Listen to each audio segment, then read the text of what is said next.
and I was told to make sure he stood against the wall for however long, and I was guarding this prisoner, and my job was to make sure he kept standing up, but something was wrong with his leg. He was injured, and he kept falling to the ground. And the sergeant in charge would come and tell me to get him up off his feet. So I'd have to pick him up and put him against the wall. And he kept going down. I just have to keep pulling him up and putting him against the wall. And my sergeant came along, and he was upset with me for not, continue to stand. He picked him up and slammed him against the wall several times. And then he left, and when the man went down on the ground again, I noticed blood pouring down from under the sandbag. And so I let him sit, and when I noticed my sergeant coming again, I would tell him quickly to stand up. And then I realized that I was supposed to be guarding my unit from this detainee, and at that point I realized I was guarding the detainee from my unit. And I tried hard to be proud of my service, but all I could feel was shame, and racism could no longer mask the reality of the occupation. These were people, these were human beings. I've since been plagued by guilt anytime I see an elderly man, like the one who couldn't walk, who we rolled onto a stretcher and told the Iraqi police to take him away.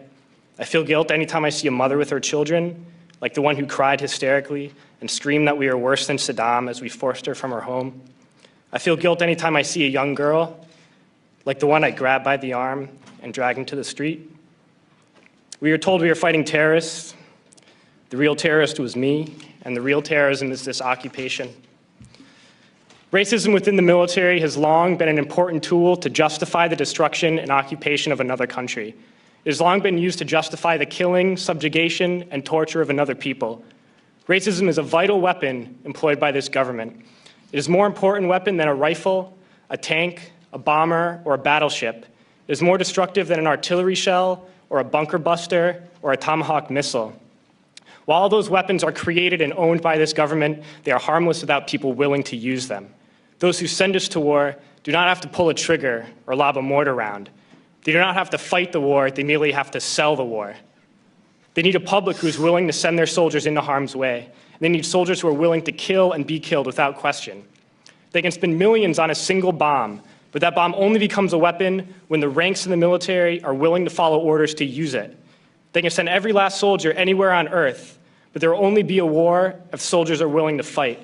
And the ruling class, the billionaires who profit from human suffering, who care only about expanding their wealth, controlling the world economy, understand that their power lies only in their ability to convince us that war, oppression, and exploitation is in our interest.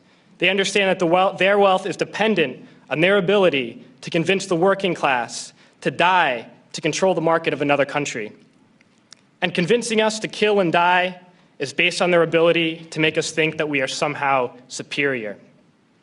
Soldiers, sailors, Marines, airmen have nothing to gain from this occupation.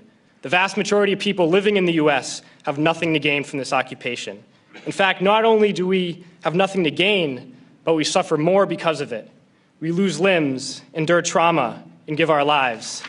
Our families have to watch flag-draped coffins lowered into the earth.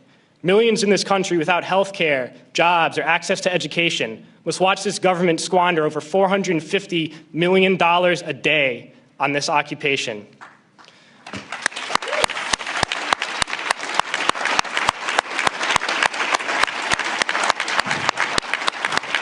Poor and working people in this country are sent to kill poor and working people in another country to make the rich richer. And without racism, soldiers would realize that they have more in common with the Iraqi people than they do with the billionaires who send us to war.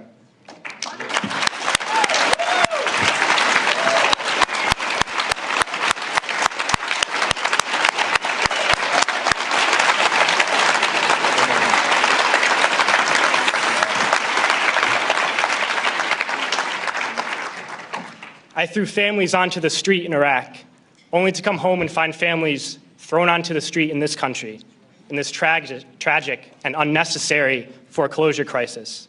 And we need to wake up and realize that our real enemies are not in some distant land. They're not people whose names we don't know and cultures we don't understand. The enemy is people we know very well and people we can identify. The enemy is a system that wages war when it's profitable. The enemy is the CEOs who lay us off from our jobs when it's profitable. It's the insurance companies who deny us health care when it's profitable. It's the banks who take away our homes when it's profitable. Our enemy is not 5,000 miles away. They are right here at home. And if we organize and fight with our sisters and brothers, we can stop this war, we can stop this government, and we can create a better world.